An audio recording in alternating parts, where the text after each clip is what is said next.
Chandelier Maker, Part 1, A Unique Assembly.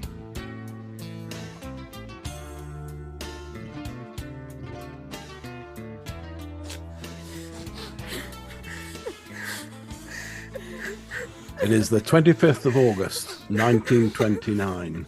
We are in Hebron, British Mandate Palestine. Two British policemen on horseback are trotting slowly through the aftermath of a massacre of Jews.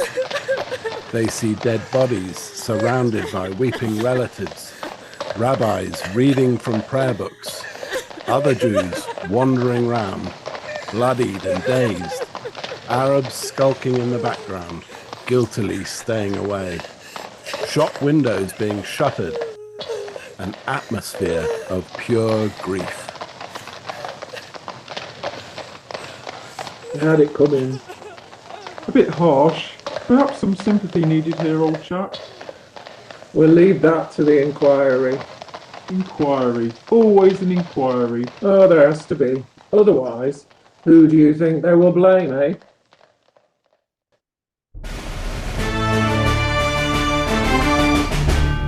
Massacre of women and children at Hebron Talpa refugee. Baltimore News. Arab nation is in revolt. Evening World. British troops open fire on Palestine rioters. Daily Mail.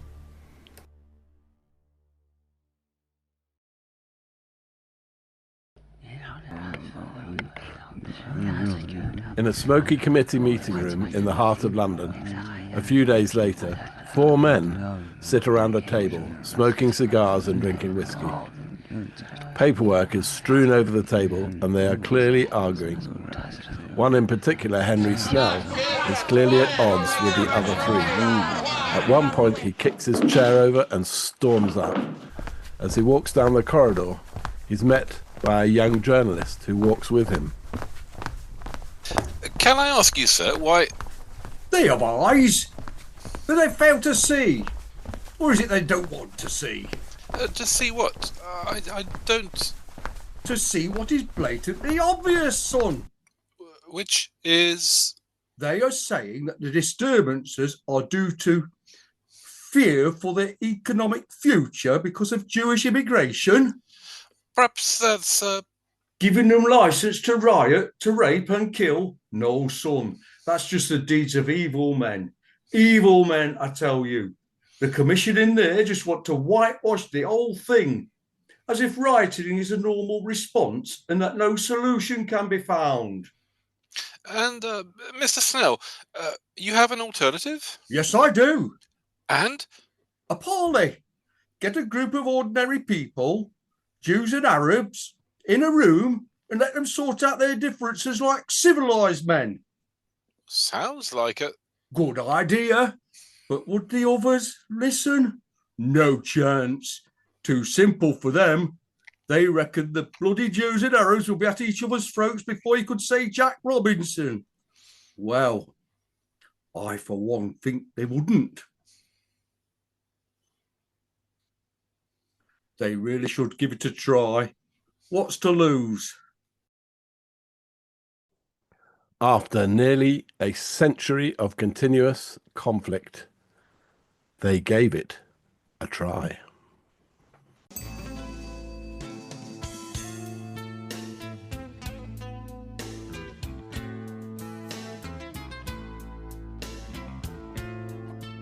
The room is square, with just a single window, slightly ajar but shuttered.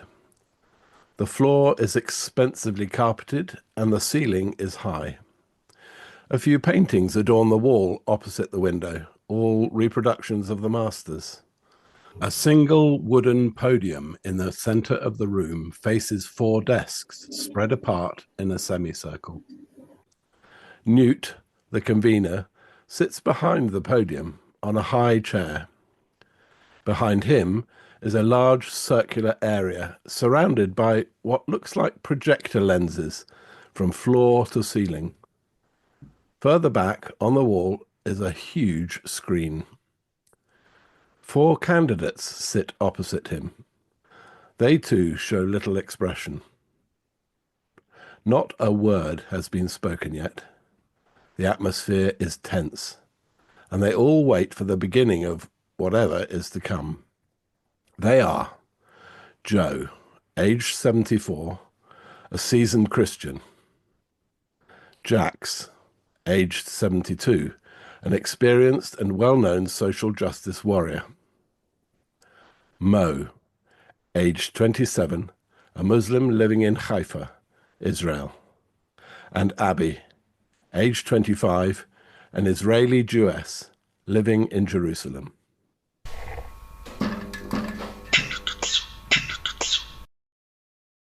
Palestine will be free! Palestine will be free! Free Palestine! Free Palestine! Free Palestine! Bring them home! Bring them home! Bring them home! Bring them home!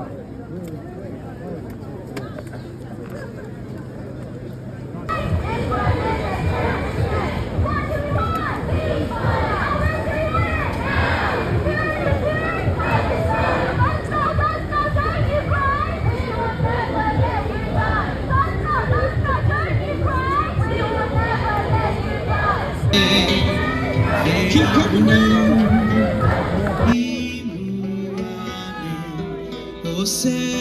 Shalom bimromav. Sing with us. Shalom aleinu.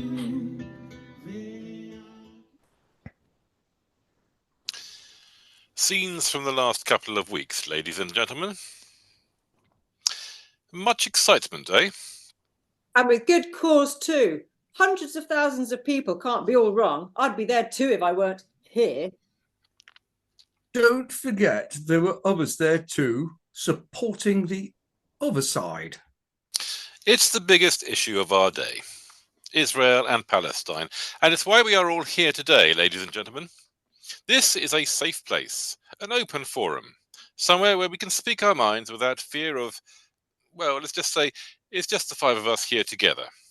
5 voices to talk about issues that others would rather not speak about, without emotions and...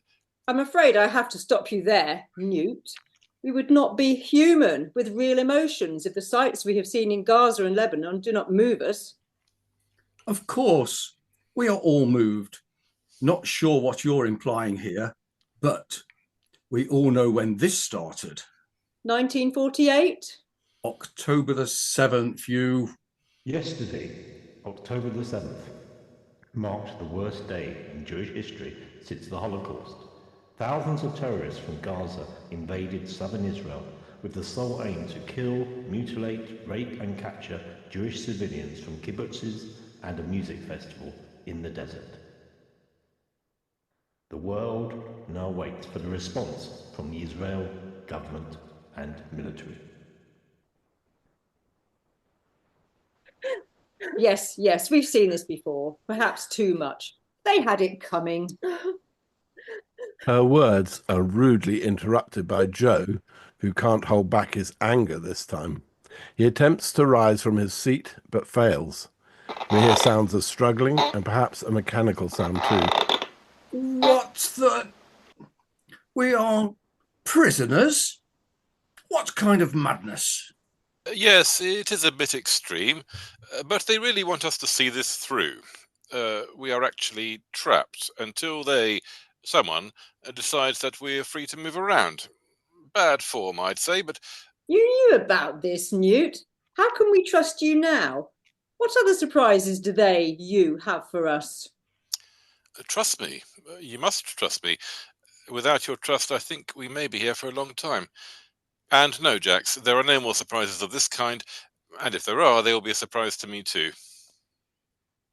Jax, they had it coming? You're right. It had been coming for 75 years. As I said, 1948. 1948? You mean the totally legal United Nations approved formation of the State of Israel, accepted by the world apart from the Arab neighbours, who promptly invaded it from all sides Tell me, Jax, who were the aggressors then? Looks like you need a history lesson, Professor. Professor? Look at you, with your neatly trimmed beard, your carefully combed hair, your half-rimmed glasses, your earnest expression. Newt, can you...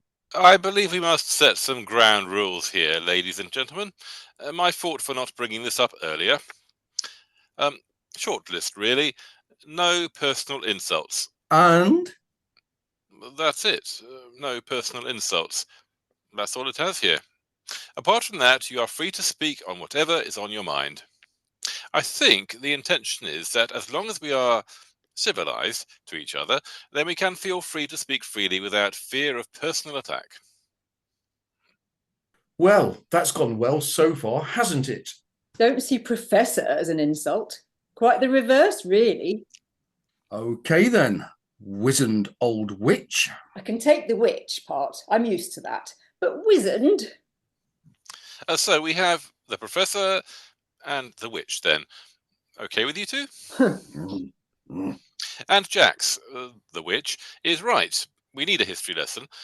But it is not up to Jax, or actually any of you, to give it.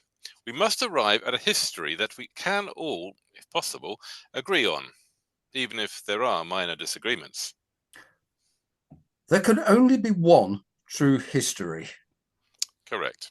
So, let's see if we can find it then.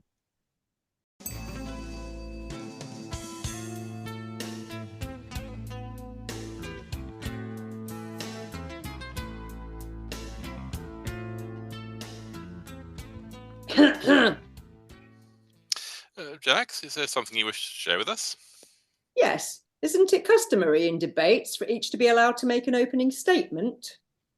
This is not a debate, it's a free exchange of views. A debate by any other name. What is on your mind, Jax? An opening statement, of course. I have one prepared.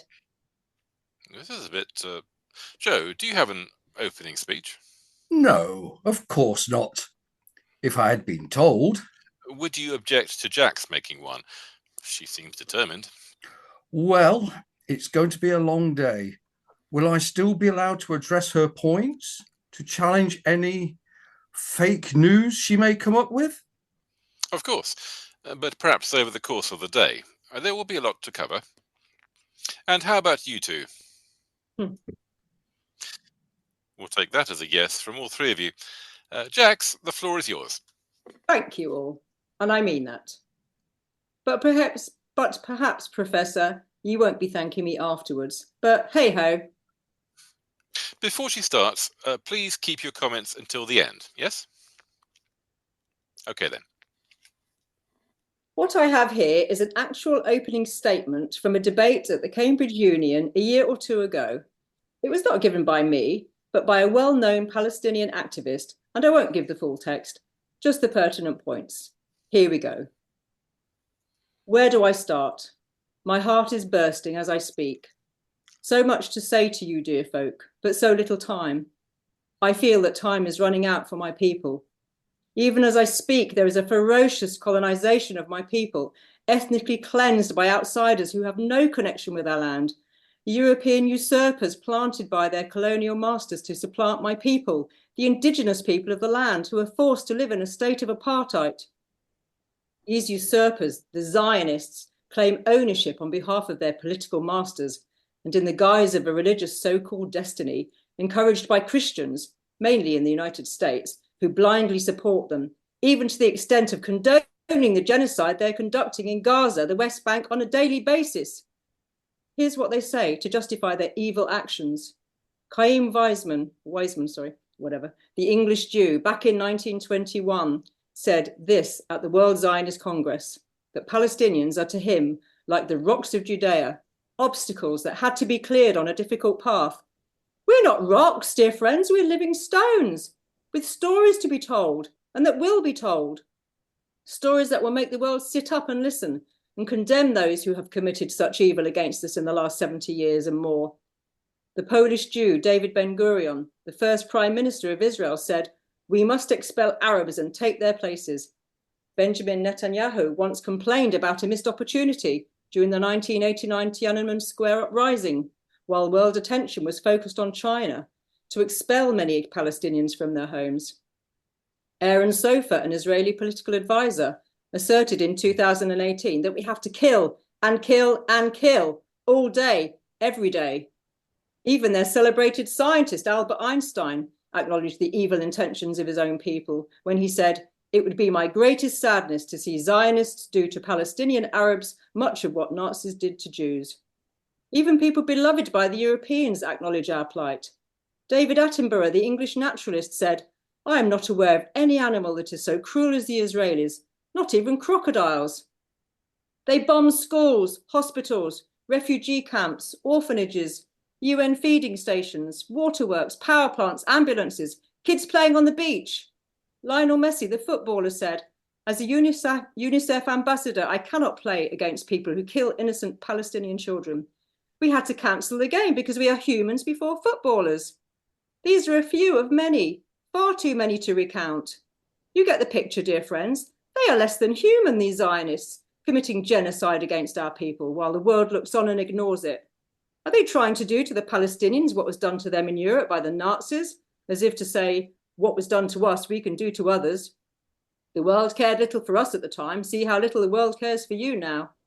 They have no conscience about the harm they do and yet cry anti-Semitism if they think others are persecuting them, playing the poor victims. I saw with my very own eyes when visiting Gaza of a young boy, his face and hands mutilated through booby-trapped food left by Israeli soldiers. I was told that they had also done the same for people in Sujaya, and in the 1980s, Israeli soldiers had left booby-trapped toys in Lebanon to kill the children. Daily, they snipe at our children with their kill shots and indiscriminate bombing of entire neighborhoods, burying families alive, destroying whole bloodlines in order to snatch our future away from us. I must. No, please, Joe, let her finish. Carry on, Jax. Are my people not worthy of consideration? Are the works of their hands not worthy too?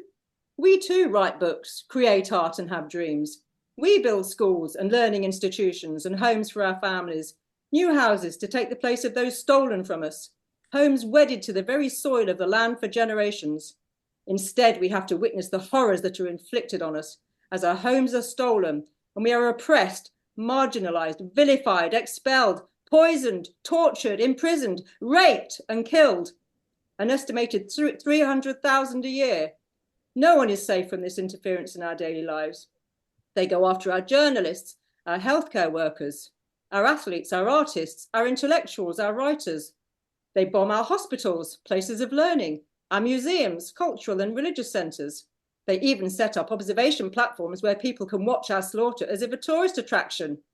They force us into tents, then bomb us in places that are meant to be safe.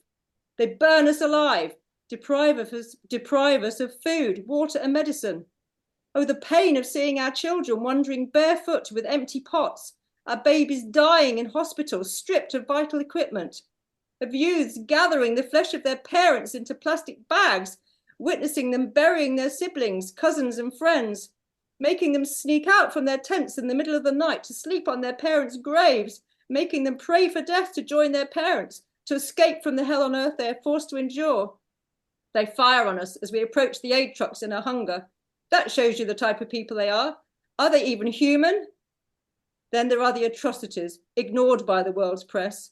The sniper bragging about blowing out 42 Palestinian kneecaps in one day in 2019.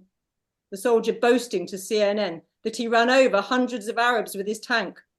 The systematic raping of doctors, nurses, patients and other captives with hot metal rods and electrified sticks, sometimes raping to death, women forced to give birth in filth, leg amputations without anesthesia. The world watches this, streamed in real time, and still denies the genocide that we see so clearly before us. They have duped the world. We Palestinians offered them safety in our homes when the Europeans tried to murder them, and everyone else turned them away, and they arrived here in Haifa in their boats. We took pity on them and fed them, clothed them, gave them shelter, and we shared our land with them. And in return, when they grew strong and with help from their British friends, they kicked us out of our homes, then killed and robbed and burned and looted our lives. They shattered our hearts because it is clear they do not know how to live without lording it over others. But now, perhaps, the world wakes up to this, finally glimpsing the terror we have endured for so long. And they are waking up to the reality of who they really are, evil usurpers. They watch in utter astonishment the gleeful sadism, the joy with which they break our bodies, our minds, our future. But the land is ours, it always has been. Our tears have watered the soil for centuries, while they wander the world as outcasts. Whatever fables they weave, they have no past, present, or future in our land. It is all a lie. Only we Palestinians are the true tenants here. Their heartlands are in Europe, in Poland or Ukraine or further west, but not here. They will never have an attachment to this holy land, but instead delight in destroying the trees and our holy places, destroying our ancient cemeteries like the Anglican cemetery in Jerusalem or the resting place of ancient Muslim scholars and warriors in Manila. The world is waking up to this travesty and responding to it. People all over are meeting in their masses, in universities, town squares, shopping malls, everywhere to show us their love and support, because they know where the truth lies. They want to be on the right side of history. The Jews will never know the feeling of having these masses all over the world pouring into the streets and stadiums to chant and sing for our freedom. They see through the lies of the usurpers, the depraved, violent colonizers who think being Jewish entitles them to the home my grandfather built with their own hands on lands that had been in our family for centuries. It is because Zionism is a blight on humanity. They can pretend to belong, changing their names and adopting our cuisines, but the world sees through these lies. We are not going away. We will never disappear, however much the Zionists want to wipe us out. No matter how many of us they kill and kill and kill, all day, every day. We are not the rocks Chaim Weizmann thought you could clear from the land. We are the land itself, its soil, her rivers and trees, mountains and valleys. It has been so for countless centuries since our ancestors, the Canaanites, Hebrews, Phoenicians and Philistines, from the river to the sea. Others came and went, leaving behind carnage and disruption, but we remain, the trustees of the land, the only authentic voice. The stories of this land are in our blood and always will be. Our stories will be told despite the despicable acts of our enemies, and the world will see us the way we see ourselves, as authentic representatives of our land and heritage. What a lot of... Sorry, Joe, I must stop you there. And also you too, Abby. This must have been so difficult for you to listen to, and I thank you for not interrupting. I commend you both. There will be a time for a response to what you've heard. I hope so, because never have I heard such a tissue of lies and exaggerations. There are so many points to be made. As I said, in time. But first, let us consider where that speech was coming from. I know it came from Jack's, but it didn't originate from Jack's. It originated from a grieving heart of someone who has perceived a lifetime of hurts and has packaged it up and unleashed it like a guided missile. Remember our goal here, the pursuit of truth. What we have to do is differentiate between what has created this grieving heart and what is the product of it. It was delivered with great passion and sincerity, but we must be forensic in our response, rather than be swept away by emotions. We are servants of the truth here. We must never forget that. There was a lot of poetry there, and of course, poetic license and a lot of clever rhetoric. We must consider the audience and how it is often not just the words, but the feelings that carry the words that impinge on us the most. My research has already shown me that this particular speech has gone viral, which means that, like it or not, Joe and Abby, it has spoken to many, irrespective of how much truth lies within the words. So, respond we must. But not yet. But it will be responded to. This is difficult for me, Newt, but I will hold back for now. No. Can I just say one thing, then I will shut up? Okay. Oh, no. We can make all sorts of fine speeches with poetic rhetoric and great passion, but at the end of the day, we must not forget God's promises. God promised the land to Abraham and his descendants. It says so clearly in the Bible, and... Can I stop you there? Best not go there. Okay. What on earth have you unleashed, Jax?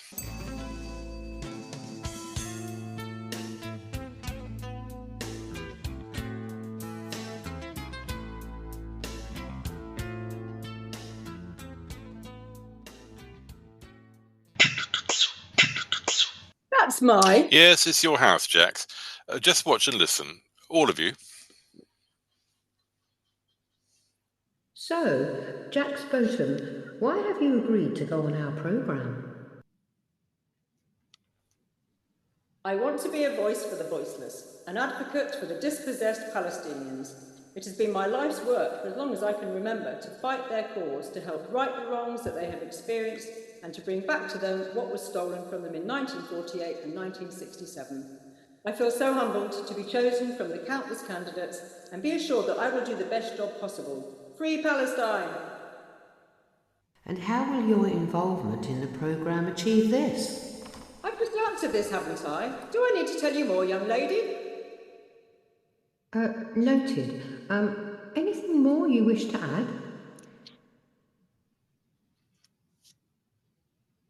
add? We have what we need. You will get an ample opportunity to express your opinions if you attain the role. Unfortunately.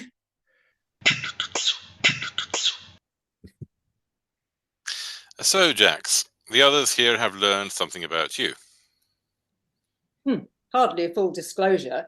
I think they've already made their minds up about me anyway. Okay, folks. We're now going on a little tour. We will start at a fixed point in history and go wherever our discussions take us. Is this good? Are we happy with this? Jax? Yes, fine. Okay then, let's begin. 1948. The significance of that year? The formation of the State of Israel. Mo, could you speak louder? The Nakba, the catastrophe. Noted. We'll address that too, but first, watch this. We are in the United Nations building, in the main chamber. Men in dark suits and ties are sitting at a large desk. A date scrolls across the screen. On November the 29th, 1947. Then the words, the United Nations voted to partition Palestine into two states, one Jewish and one Arab. 33 countries voted in favour, 13 against. Then there were scenes of jubilation in a large crowd of Jewish people, one brandishing a flag. Many Jews consider it a landmark achievement, and celebrations broke out in the streets of Tel Aviv and Jerusalem. Then there was a view of an Arab leader in full headdress. However, the Arab countries rejected it and vowed to resist. Then scenes of a war. The vote led to the outbreak of war between Jewish and Arab communities, and 6 months later to a broader war between the newly established State of Israel and 5 Arab armies.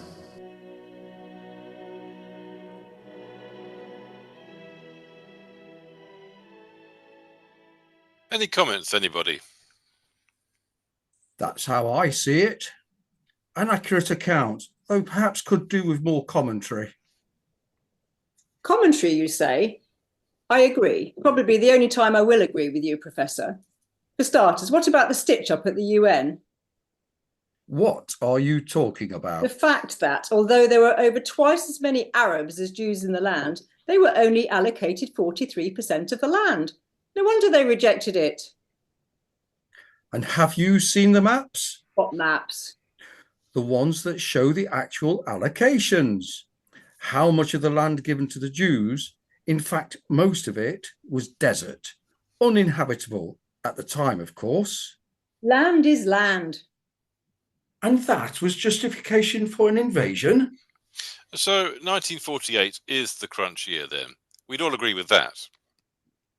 Mo? The Nakba. Yes, the Nakba. The Nakba. What are you going to say to that, Professor? Now we're getting to the issue. The Nakba, I'm sure you know this, although I confess I didn't before I did my researches. I must say I found the Wikipedia description very, let's say, inflammatory.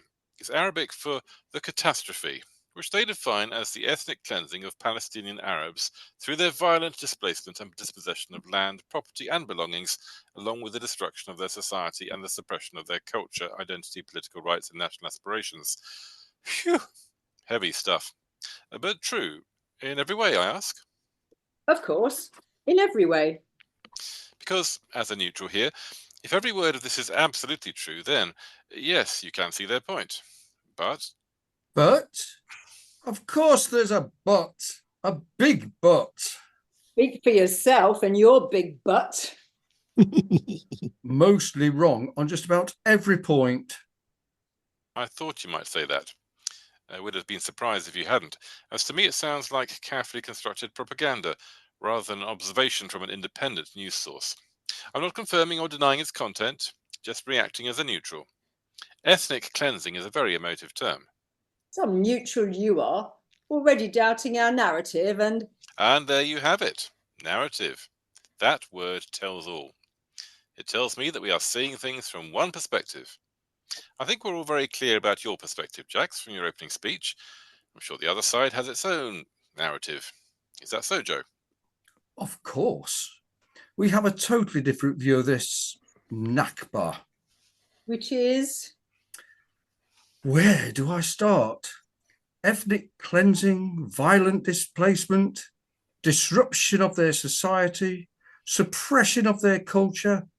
What's absolute nonsense. And as for the lies we heard earlier, expelling, oppressing, imprisoning, poisoning, torturing, raping, killing. This makes sense if she was speaking about the Palestinians' own leaders.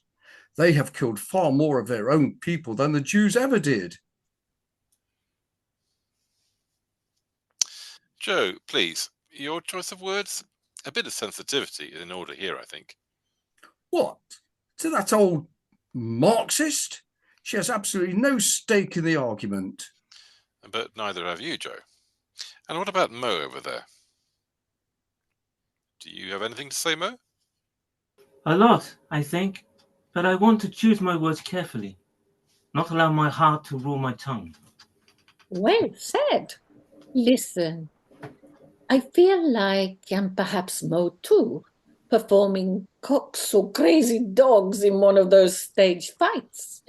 It's like you're all watching us, talking at us. It's our history, it's our lives. Now please show us some respect. We both live in the land. You two, have you ever visited? Of course.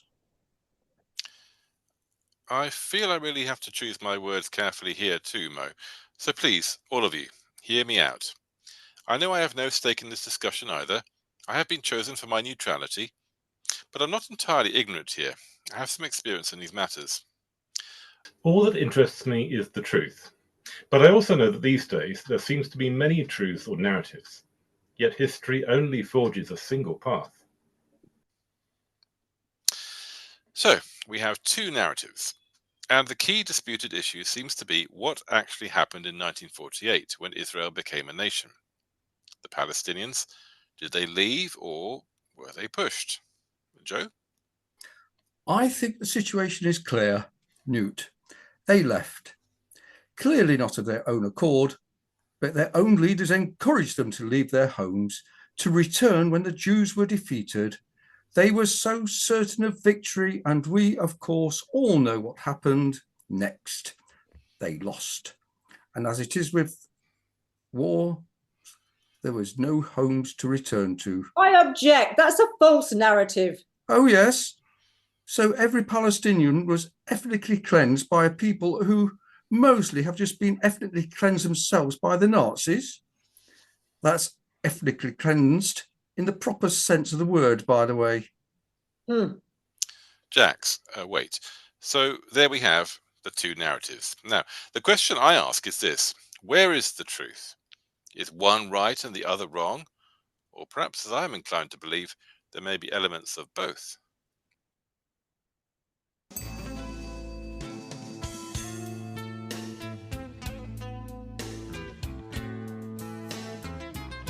I've given this a lot of thought. Fresh ideas perhaps, a new perspective maybe from someone, me, who has no axe to grind except one, to see if there is any possibility of a peaceful solution. That is my only desire here. Some hope. Wish you well on that one. I have some ideas for you to think about, but at first, It seems, ladies and gentlemen, that the powers that be wish to grant you a degree of freedom.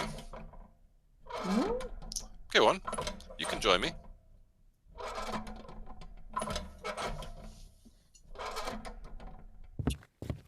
Oh, treating us like adults. Looks like it.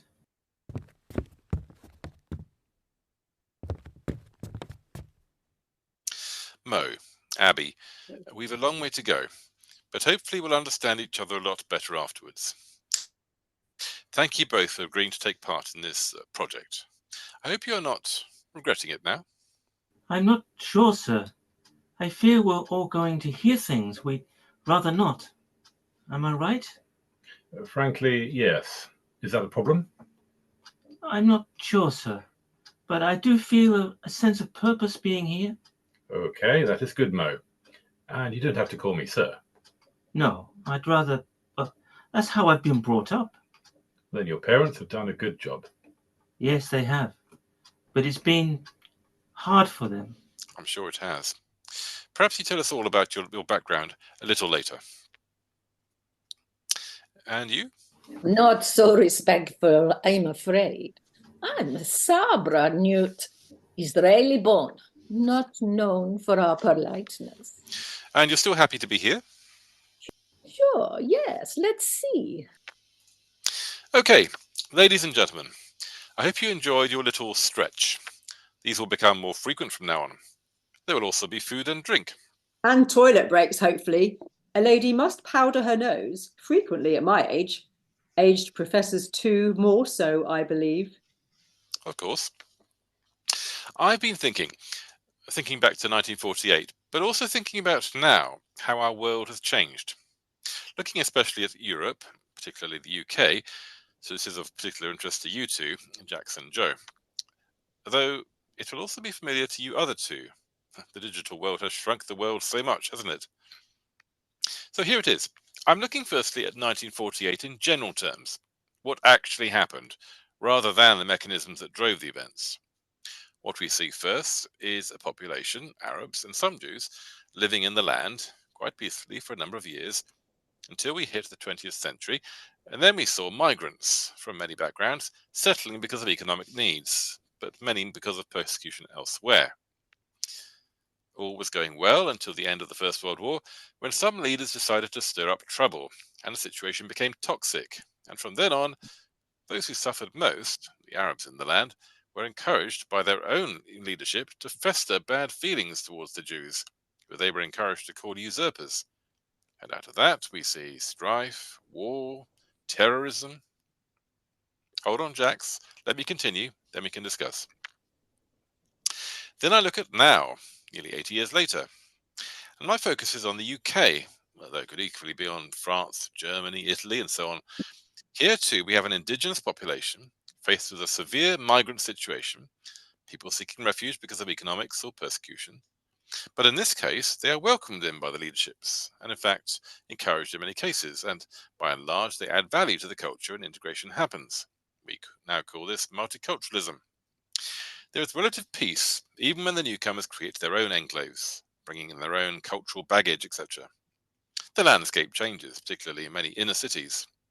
Also, some towns and cities end up with more migrants than natives. But there is no war or hatred. Apart from a minority of nationalist hotheads, they learn to tolerate each other, even integrate with each other in most cases. Just some food for thought. I will finish with a question. What is the basic difference between the two scenarios? The leadership, not the people. People, whether Jews and Arabs or English Christians and foreign Muslims, tend to want to get on with each other and live to get lives in peace. The leadership can make or break this, and my contention is that from 1948 until now, the Arabs in particular have not been blessed with the best leaders. I object, with extreme prejudice. How simplistic and naive can you get, Newt? I can see where you're coming from, Jax, but it's just an observation, and of course it's not taking into account all of the complexities of the situation on the ground. To put it mildly. Yet it's a fair summary. Very interesting indeed. You would say that. Any reason to bash the Arabs? How am I bashing the Arabs? by insisting that it's all their fault. I think you must have misheard, Jax. Newt was talking about the Arab leadership. And what about the Jewish leaders? And as for the British... Good point. There's a lot of blame that can be put at their feet too. But the lion's share is firmly with the political and religious leaders of the Arab nations at the time. Who wanted a war? Who wanted to drive all the Jews out? They didn't want to live with them. They wanted to exterminate them. This is all new to my ears, and quite distressing too. May I interrupt, sir? Of course you can, Mo. You have the floor. Thank you, sir. This is not my family's experience. I am shocked. Then tell us about your family. My family go way back. We have been in Palestine for centuries. Not one of the wealthy clans.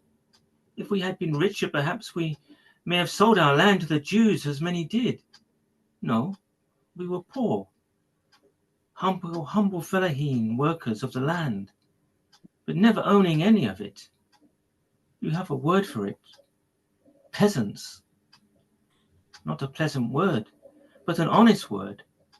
Barely living, always at the mercy of others, whether Turks, Jews, or our fellow Arabs, but surviving, going about the daily tasks that sustained us while the world revolved around us. We were unconcerned about such things that concerned others. As a family, we just lived our lives as best as we could. We lived in a small village just outside Haifa to the south, Wadi Nisnas. There are about 8,000 living there. It's still there. A tourist destination these days, I believe. Hardly any Jews there. Mostly Christians, about 2/3, I think. You mean it escaped Zionist demolition then? No, far from it. In our village, Jew and Arab, also Christians and Muslims, we all got on with each other. So no, madam, it still stands as it was. It has changed, but it still stands. In fact, in 1948, the biggest increase we had in population was other Arabs relocating to our village. Having been driven out of their homes elsewhere by the Jews? I suppose, but it didn't seem a big deal at the time. My grandfather's family worked in the bakery there. It was the biggest employer, and they were so grateful for this work. It took them away from the back-breaking toil of working on the land that his father was unable to do anymore after his accident. He had damaged his back in a freak accident, the very worst injury for a fellaheen. But Allah was merciful, and he was offered a desk job at the bakery. Thankfully, he was good with numbers when not many were. Otherwise, I feel my family would not have survived. You see, my grandfather was an only child and far too young for meaningful toil. Any questions or observations at this stage, ladies and gentlemen? And you know this for sure? Your family history? Insensitive or what? This is his family he's talking about. Come on now. It's just that we hear so many conflicting stories about the Palestinians and their claims to the land. You know that most of them have no history in the land. They were mostly migrant workers from Egypt, attracted by the opportunities created by the Jewish settlers. Rubbish. Rather than, as the lady activist we heard earlier seems to believe, the Jews being kindly let into Palestinian homes to be fed, clothed and sheltered, sharing the bounty of the land. No, no, no, no. It was the Jews who brought uncultivated and empty land from the Turks. And it was they who made it habitable and then employed the locals and Arab migrants to work on it with them. That More is rubbish. the truth. Jax, please, let's have some decorum. And anyway, I have done some independent research, Joe, and yes, there was some immigration from Egypt and other places in the early 20th century, but not at the levels you're perhaps suggesting. The consensus is that 20% is a realistic estimate. And that's the issue. No one knows anything for sure. Who do we believe? Winston Churchill himself said, Far from being persecuted, the Arabs have crowded into the country and multiplied until their population has increased more than even all world Jewry could increase the Jewish population. And he is someone I'm inclined to believe. Patriarchy rules, okay? Rich white males clubbing together. Utter nonsense. Let the boy speak, eh? I want to hear more. Yes, thank you, Abby. Things are getting a little heated. Mo, do carry on. In April 1948, my grandfather was 8 years old. He had a good childhood, a happy home, though they were poor. But then everyone else was poor too. He saw no hatred. He met with, spoke to, and even played with Jewish kids without any bother. He wasn't taught to hate, as many were. On both sides, I believe. He was a good son. He helped his dad in the bakery and was rewarded with delicious marmol cakes, baked cookies stuffed with dates. Delicious. A family favorite even now. But everything changed in April 1948. Don't tell me. Ergen, the Stern Gang. No, you are wrong, madam. Arab terror gangs? Jihadi fighters? Wrong too, sir. Please, let me tell you the story of Haifa, April 1948. Can I? Most certainly you can. Everything changed on April the 22nd, 1948. But at the same time, nothing changed for us as a family. The Battle of Haifa. Yes, but more like just a few local skirmishes, according to my grandfather. It only lasted a day or two. You sure about that? It was the Jews breaking all resistance before sending the Arab population into exile, the biggest one of all, and the beginning of the Nakba. I think you better check your history books on that one, madam, or find one that tells the truth. No, I must. Let him speak, Jax. This is his family history he's talking about, after all. You were quick to rebuke Joe earlier, weren't you? Go on, Mo. It didn't touch us. My family remained in our home. So did many, though they left and had their homes reoccupied, often by other Arabs. But none were driven out. What are you talking about, boy? As I said, check your history books. I've heard it firsthand, and I've checked. The Jews offered a truce and implored the Arabs to remain in their homes and build a future alongside them. Even the Jewish mayor begged them to stay. And by the way, I am not your boy. The Arab leaders chose to leave. They weren't driven out. Thousands left, adding to the thousands of the more well-off families that had already left in the previous few months, of their own accord. Walid Khalidi said that they left as a result of Zionist terror and psychological warfare. Khalidi? He would say that. Hardly a credible source. And I suppose you think your hero, Benny Morris, is more credible. Yes, I do. As especially in his earlier writings, he was no friend of the Israeli establishment. Until they bought him out. What on earth are you talking about? And anyway, some of Khalidi's research has proven flawed. I have done research too. I have read both Khalidi and Morris, and even a police report of the time, even a report from a meeting in the British Parliament. Jax, we have to respect Mo and his observations, his eyewitness account. Surely he has no incentive to speak lies here. I speak only of the experience of my family. For us personally, there was no Nakba, though it for sure happened elsewhere. I speak truth here. Otherwise, what's the point of all of this? Well spoken, Mo. Now's a good time to hear more. I live in a bubble, I suppose. My experience seems different to most. My family have lived in Palestine for many generations, always poor, but always happy. Since the Nakba, my grandfather and his family continue to live here in our family home in Wadi Nisnas. on the southern edge of Haifa. I had a good childhood, despite the feeling of being a stranger in my own land. Nothing major, just a few things here and there. And that's my reason for being here. I want to know more about life in Israel as a Palestinian Muslim, or Israeli Arab, however you want to define me. I want to know more about the forces that seem to tear the others apart, and at the same time, do what I can to offer myself, inshallah, in any way that helps. Abby, you said little. Is there anything you wish to say? Yes, lots.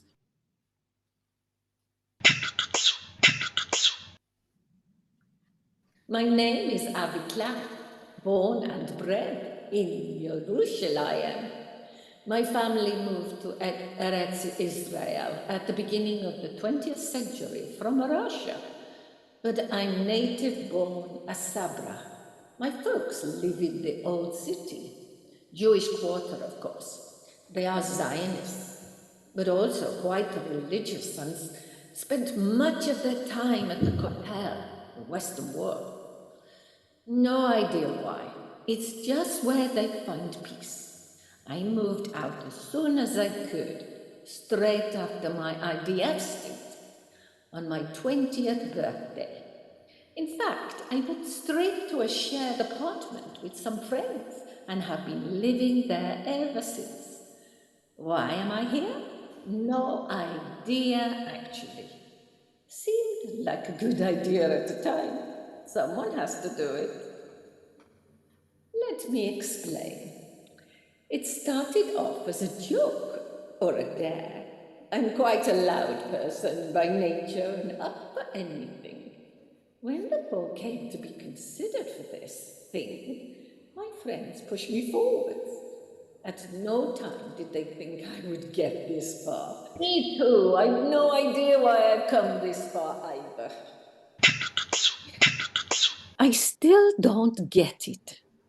That's why I've spoken little so far.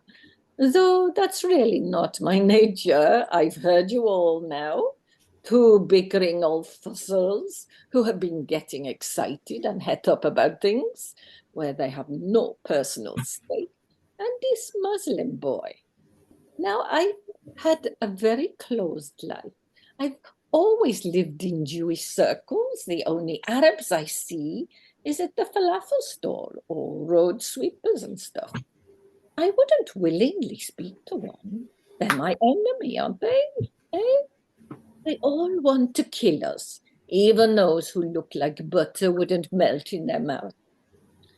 That's what we're taught. We joined the army for 2 years, learning of different ways of killing them or protecting our families against them.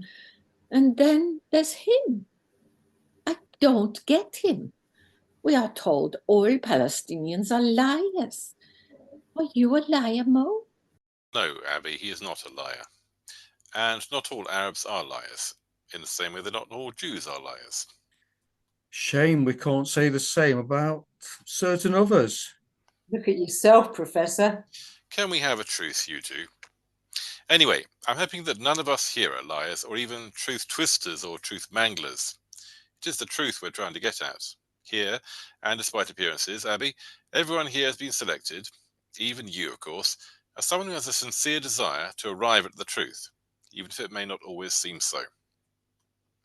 I still don't know why I'm here. I don't know much. I don't know how I can add to what's been said here. A lot of it is already over my head. Then perhaps you're just here to respond? So, Joe, I think it's time we heard a little about you. I believe I'm the best man for the job. I have been a Bible teacher for over 40 years now, and God woke me up to the importance of Israel and the Jewish people around 30 years ago. So you could call me a Gentile Christian Zionist. I speak on this all over the country, indeed all over the world. Yes, I would be more than happy to take part in your proposed programme. The tone of his voice implies the opposite, namely that the proposed programme should be more than happy to have him playing a part in it. The display flickers off, and all eyes wearily move to Joe. This little speech was a little too arrogant for their tastes. So, you're the best man for the job, Joe. You still believe this? Of course. Why not? Okay. So, I'm a confident person, and it may come across as arrogance. I can't help the fact that I have a lot of experience, but here I am. I will do my best to express my views with humility and patience. All I ask is that you receive them in the same way. Well spoken, Joe. And I will listen to every word you say, Professor, but don't expect agreement. Don't expect it, of course. That works both ways. Indeed. For sure. I think it's time for a little break. Anyone hungry? Many nods are forthcoming, and, as if on cue, there is movement in the area between Newt and the others. A chasm appears in a semicircular section as the floor lowers down in just a few seconds. In its place, a single curved table raises up to ground level, then a few feet more. The table is bedecked with a crisp white cloth, and on the table is a variety of food and drinks, placed strategically to cater to the palates of the four of them. So Arabic cuisine occupies the area in front of Mo, with plates of lamb kebab and musakan, with bowls of hummus and maftool, with taboon and rice. Abby is presented with bowls of falafel and hummus, with shawarma and various bowls of salads and beans. Less exotically, the other two are supplied with plates of steak, chicken, and sausages, accompanied by bowls of boiled potatoes and green vegetables. Beer, wine, and fruit juices are scattered around the table. Now, this is what I came for.